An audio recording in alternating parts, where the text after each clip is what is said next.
What do you understand by lifting the wheel of incorporation? Under what circumstances it is necessary to lift it? Explain. So today we discuss lifting the corporate wheel. We know that company has a separate legal entity. The property and money of company is the company right and not of the shareholders or members of the company. Company can sue and against anybody and can also file any property in his own name. So this is the corporate wheel, and now we discuss the some cases in which lifting और pursing of the corporate wheel, जिसमें पर्दा हट जाता है corporate wheel का पर्दा।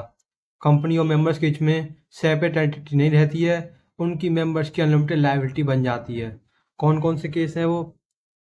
दो तरीके के होते हैं, एक्सेप्शंस ऑफ लिफ्टिंग दी और पर्सिंग दी कॉर्पोरेट व्हील। एक तो आपका जुडिशियल एक्सेप्शन होता है, एक होता है स्टैट्यूटरी एक्सेप्शन। सबसे पहले हम पढ़ेंगे जुडिशियल एक्सेप्शन, जिसमें आपका सबसे पहले determination of enemy character of company. कोई ऐसी कंपनी है जिसका जो मेंबर्स हैं वो एलियन एनिमी है हमारे लिए, देश के लिए। इसका मतलब हमारी उस कंट्री से वार चल रही है और वो कंपनी उसी का वहाँ पर उसी देश का उसका इनकॉर्पोरेशन है और मेंबर्स भी उसके उसी देश के रेजिडेंट हैं। जैसे कि इसका एक केस है Daimler company limited versus continental tyre company limited, जिसमें डैमलर कंपनी होती है और इनकॉर्पोरेशन उसका इंग्लैंड में हुआ होता है और उसके जो मेंबर्स होते हैं कंपनी के वो जर्मनी के होते हैं। उस कंपनी का पर्पस क्या होता है? मोटर टायर सेल करना। तो वर्ल्ड वार के दौरान जो डैमलर्स कंपनी का उन्होंने क्या किया, एक्शन लिया कोर्ट में, किसके लिए? अपना ट्रेड डेब्ट रिकवर करने के लिए। लेकिन कोर्ट ने कहा कि हम आपका ट्रेड डेब्ट रिकवर नहीं करा सकते। उन्होंने डैमलर कंपनी का अपील खारिज कर दी। उन्होंने कहा कि आप जो है वो एलियन एनिमी हमारे देश के लिए, आपके जो मेंबर्स हैं वो जर्मनी के हैं और जर्मनी के साथ हमारे इस समय वार चल रहा है। इसलिए उन्होंने कहा it is against our public policy to allow alien enemy for trade. उसके बाद दूसरा पॉइंट है कंपनीज क्लोक और सम। कंपनी को छिपा रही है, कंपनी का जो इनकॉर्पोरेशन हुआ है ये किसी अच्छे काम के लिए नहीं हुआ, कुछ गलत काम के लिए हुआ है। जैसे कि एक केस था इसमें भी, जिसका नाम है Gilford Motor Company versus Horne case, जिसमें गिलफोर्ड मोटर के जो हॉर्न एम्प्लॉय था और उनसे उसका कॉन्ट्रैक्ट था कि आप अपना सर्विस यहाँ पे दीजिए और जब आपका सर्विस पूरी हो जाए उसके बाद for certain period of time, कुछ समय के लिए आप हमारे जो कस्टमर्स हैं, क्लाइंट हैं, उनको आप नहीं छीनेंगे हमसे, आप ये कॉन्ट्रैक्ट करिए हमारे साथ। तो हॉर्न ने क्या किया, उसकी ये सर्विस पूरी हुई, उसने अपनी एक कंपनी बना ली और कंपनी और मेंबर्स की तो सेपरेट एंटिटी होती है। तो उसने कंपनी के द्वारा गिलफोर्ड मोटर के कस्टमर्स को अट्रैक्ट किया, छीनने की कोशिश की, जिसके बाद गिलफोर्ड मोटर ने कोर्ट में केस फाइल किया और कोर्ट ने कहा कि जो हॉर्न के द्वारा कंपनी का निर्माण हुआ है ये एक सम क्लॉक इनकॉर्पोरेशन है, इसके पीछे एक कुछ गलत काम चल रहा है, जैसे कि गिलफोर्ड मोटर के कस्टमर को छीना जा रहा है। तो उन्होंने हॉर्न की कंपनी को लिफ्टिंग द कॉर्पोरेट व्हील कर दिया। उन्होंने दोनों की सेपरेट एंटिटी नहीं, उन्होंने कहा हॉर्न के पास ही बहाना था कि मेरी और कंपनी की तो एक सेपरेट एंटिटी है तो मैंने तो कस्टमर छीने नहीं गिलफोर्ड मोटर के। लेकिन कोर्ट ने ऐसा नहीं कहा, उन्होंने पर्सिंग द कॉर्पोरेट व्हील करके सेपरेट एंटिटी को हटा दिया और हॉर्न और कंपनी को एक ठहरा दिया कि हॉर्न और कंपनी वन है, इंडिविजुअल पर्सन है।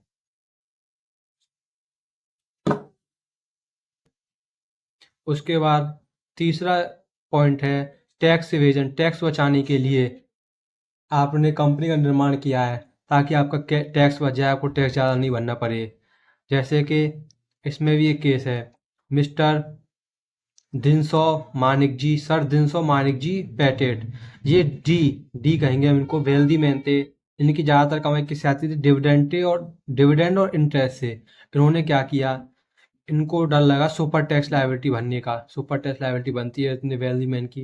इन्होंने 4 कंपनियां इनकॉर्पोरेट की और उनके शेयर्स खरीद लिए, तो उनकी कैपिटल डिवाइड होगी उन चारों कंपनियों के शेयर्स में। और अब जो पैसा आया था वो कंपनी के अकाउंट में गया और कंपनी से उन्होंने डी ने लोन ले लिया, लोन के रूप में अपना पैसा वापस कर लिया। जिसके बाद फिर कोर्ट ने ये देखा कि इन चारों कंपनियों के द्वारा बिजनेस तो कुछ हुआ भी नहीं है, इनका इनकॉर्पोरेशन बस किस काम के लिए हुआ है, टैक्स बचाने के लिए, टैक्स ना ज़्यादा भरना पड़ जाए। तो उन्होंने लिफ्टिंग द कॉर्पोरेट व्हील किया इस केस में, और डी को जो है इन चारों कंपनियों के इनकॉर्पोरेशन के लिए गलत ठहराया और उनके टैक्स लायबिलिटी जमा करवाई अपनी। इसके बाद एक हमारा नेक्स्ट केस है जिसमें लिफ्टिंग ऑफ कॉर्पोरेट व्हील होता है, वो है प्रिवेंशन ऑफ वेलफेयर लेजिस्लेशन। जिसमें प्रिवेंशन ऑफ वेलफेयर लेजिस्लेशन, इसमें ये होता है कंपनी का जब ज़्यादा प्रॉफिट आता है तो कंपनी का ये जिम्मेदारी बनती है कि वो अपने एम्प्लॉयज़ को भी कुछ बोनस उसमें से दे। लेकिन अगर आप ये चाह रहे हो कि आपका बोनस बच जाए और उसके लिए आपने कोई एक नई कंपनी सेपरेट खोली है, तो इससे क्या होगा, जो पेरेंट कंपनी है आपकी, उससे उसका प्रॉफिट कम हो जाएगा, जिससे उसकी बोनस की देनदारी भी फिर कम बनेगी। तो ऐसा करने में जो है कोर्ट ये लिफ्टिंग ऑफ कॉर्पोरेट व्हील करता है, क्योंकि आपका मकसद क्या था, बोनस बचाना एम्प्लॉयज़ का, उनको बोनस ज़्यादा ना मिल जाए। ये भी एक लिफ्टिंग ऑफ कॉर्पोरेट व्हील का केस है। इसमें भी एक केस है workers of associated rubber company versus associated rubber company, जिसमें यही केस था। एसोसिएटेड रबर कंपनी ने क्या किया, उसका प्रॉफिट बढ़ा तो उसने एक सब्सिडरी कंपनी बना ली अपनी, जिससे उसका प्रॉफिट स्प्लिट हो गया।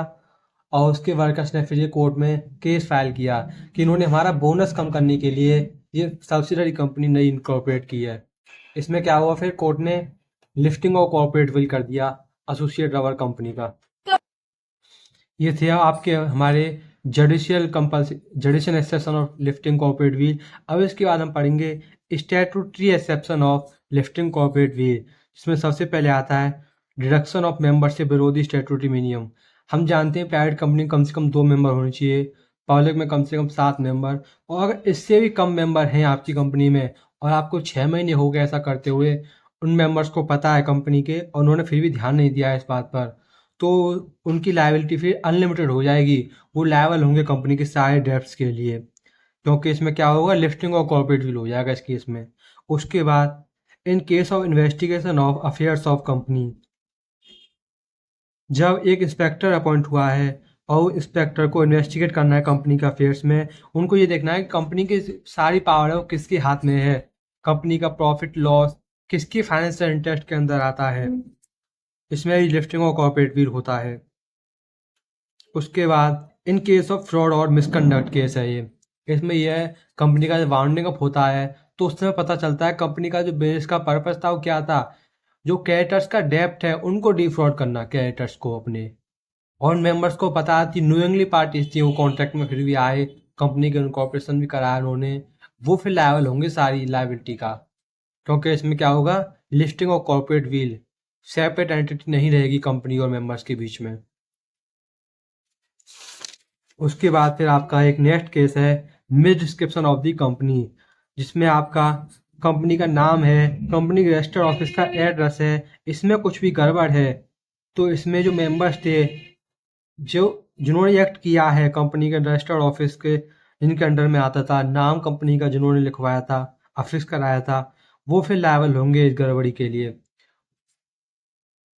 उसके बाद फिर एक केस है आपका default in issue of prospectus, company prospectus issue करती है, उसके बाद कंपनी के शेयर्स मेंबर्स खरीदते हैं उस प्रोस्पेक्टस को देखते हुए, लेकिन उस अगर प्रोस्पेक्टस में कुछ गड़बड़ी है, तो जो कंपनी का प्रोस्पेक्टस था उसमें कुछ गड़बड़ी थी और मेंबर्स ने उस प्रोस्पेक्टस को देखते ही आपके शेयर खरीदे थे, तो जो गड़बड़ी हुई है उस प्रोस्पेक्टस में, जिन्होंने ऑथोराइज किया था जिन मेंबर्स ने कंपनी के उस प्रोस्पेक्टस को, वो इसके लिए लायबल होंगे, और जिन पर्सन को कुछ लॉस हुआ है जिन्होंने आपके शेयर खरीदे थे, उनको भी उन्हीं की लायबिलिटी बनती है मेंबर्स की, कि उनकी कुछ कंपेंसेशन पे करी जाए मेंबर्स को, जिन्होंने आपके प्रोस्पेक्टस को देखते हुए उन मेंबर्स को कुछ कंपेंसेशन पे करी जाए जिन्होंने आपके प्रोस्पेक्टस के हिसाब से ही आपके शेयर खरीदे थे।